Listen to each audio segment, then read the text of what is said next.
Hey everybody, welcome back to another episode of I Am I. My name is Joshua Ansley, and I am, as per the rain, confined to the boundaries of my car this evening. So let's talk about boundaries. It's actually pretty amazing that I haven't really done one on boundaries. Well, I guess it makes sense. I guess I have an issue with boundaries. But considering that I'm definitely I feel the vlog is coming to a close. So I feel like it's important to get certain ones done, and boundaries is definitely one of them. It is an extremely essential aspect of recovering to ourselves, I believe. Everybody wants to be free of boundaries. Everybody wants to be boundaryless, right? It's like even the lore of the teachings of being having no limits and being that limitless consciousness and being that expansive place. I want freedom. We want moksha, right? It's all liberation. Everybody wants freedom, so nobody wants boundaries. And it's what we don't understand is that how to find freedom within the form is that the form can actually bring us to freedom. It actually directs us into a way to find that freedom, right? It's sort of like a lot of the teachings. The teachings are of this world, but they reveal the other world. It's unlike any other knowledge. Like Vedanta talks about it being like any other knowledge, because any other knowledge is knowledge of something in this world, and Vedanta is the only one that is knowledge of how to get out and find this other world, this other understanding, this other perspective, right? So boundaries are an incredibly important thing. When you talk about it, when I talk about like the chakra system, it's kind of like not having solid foundation in the lower chakras, and then you want to be free and you want to get into this expansive other space when we're really not prepared for that, right? So the boundaries actually help prepare us for that. And it's kind of like if you were writing a song. If I just said to you, write a song, you'd be like, okay, I can write anything. But like if I say write a blues song, you'd be like, okay, now I know something about blues. Blues, it's 1-4, 1-5, 4-5-1, right? Progression and chords. And so now you have some sort of guide to work with and some sort of modality to understand that form, right? So it can actually free us up. I've experienced that, writing poetry. It's like once you give me a verse and I have to find the 10 best syllables to fit into iambic pentameter to fit into that meter, then it's actually very liberating. And I've spoken about that, finding freedom within the form, right? And so boundaries can actually be something that can help us find a safe space and find that safety. When our boundaries are violated, we all have an understanding of respect and have boundaries in some way in this world to know what is okay for us and what is not, right? And that's part of the process, is actually finding out what is okay for us and what is not, because a lot of us don't actually know, or we don't know that we're allowing our boundaries to be crossed, which we can't really necessarily blame in a typical relationship. Let's say you can't necessarily blame them if we're not enforcing the boundaries. We have to be responsible for enforcing and letting our boundaries be known in communication, right? I'm not talking about extreme circumstances, so we're not getting extreme here. I'm talking about in a loving relationship. May not be the greatest relationship, but just in two people that are actually interested in making a relationship work, it requires respecting boundaries, right? Now I know, like for my mother, as I even told me, that she wanted to have no boundaries because her mother gave her so many boundaries and restrictions and things like that. So she wanted to have no boundaries and doesn't even see that there's a problem with having no boundaries and how that could cause serious issues. And I understand, because nobody wants to. It's tough to enforce boundaries. It's tough to communicate boundaries, especially to somebody you love. As a people pleaser and a rehabilitating people pleaser, right? I don't want to hurt the other person, and I will hurt myself to avoid actually disappointing the other person. So it's not really even like that I don't want to hurt the other person. Now it may be that I don't want to hurt the other person. It's a mix. It's not black and white, but it's really about kids screaming in the rain. Okay. It's really about me not being able to understand and how to take care of myself, right? And that's what boundaries help us do, is create a safe space for us to do that.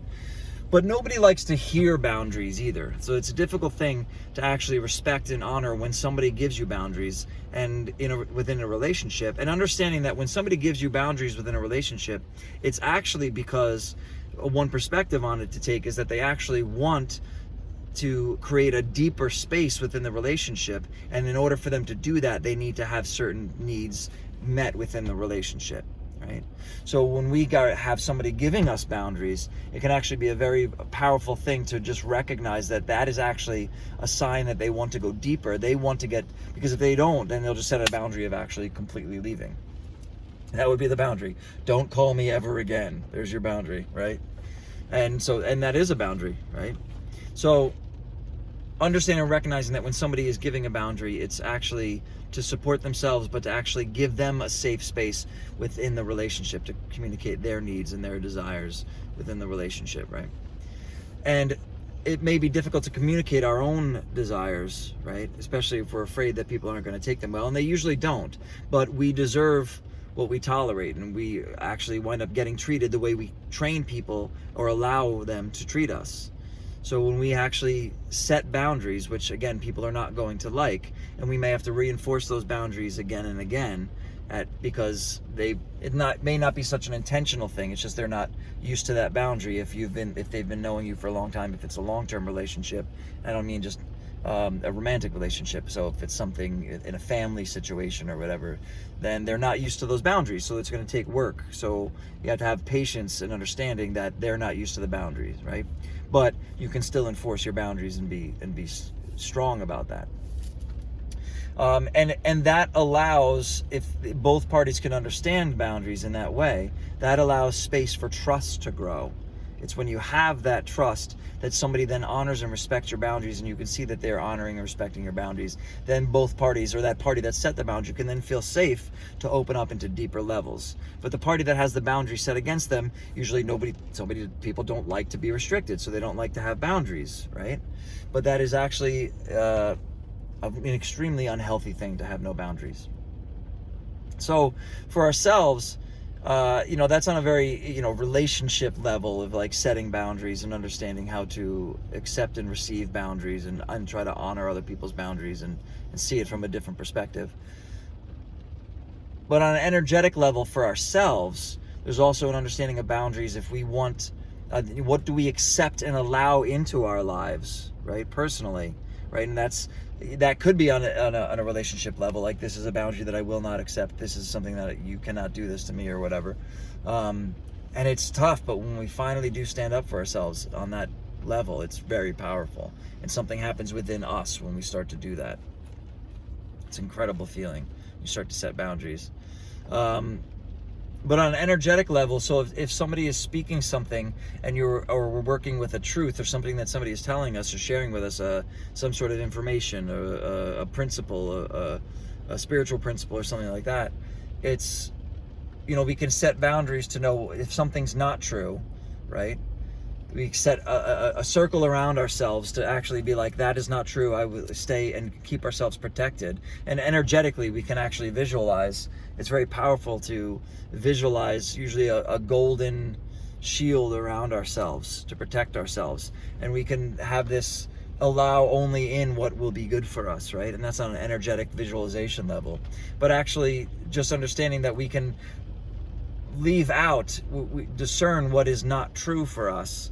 And this takes work to know for ourselves, like what is not true, and allow those boundaries to be placed. And then if we're not sure, we can allow it somewhat to come in, but not all the way into the heart. And then if something is true, then we can allow that into the heart. So it takes discernment and looking at it.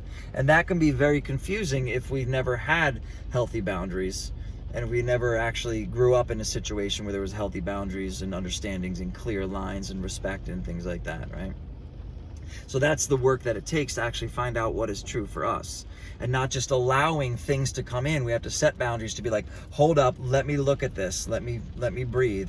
And a lot of people, I mean, it's like sales. Like salesmen aren't going to allow boundaries because they know that they can get something from you when they wrap around you and confuse you and this and that and that. And that's, a master manipulator will do that too, whether they're even conscious of it. So people won't want to take time and slow down and look at things if they're just kind of wanting something to manipulate something from you. So allowing yourself to have that boundary of saying, no, this is something I need time to look at, right? And that will help build trust on both sides if you're working with somebody that is actually willing to look at that and understand the trust aspect of it, right? So that's just a little bit about boundaries.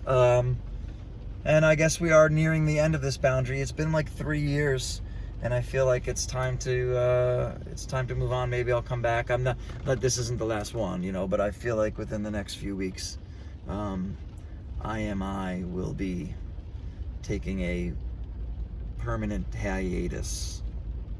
So, everyone that has been watching, or you know, all 10 of you or whatever, I really appreciate it.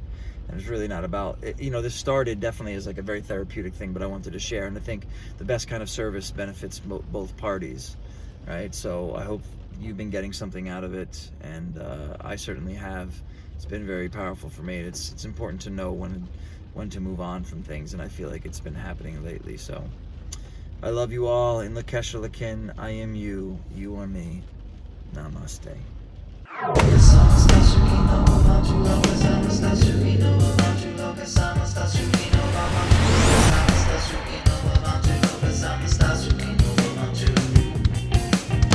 She's a modern yogi, she loves to stand up on her hands.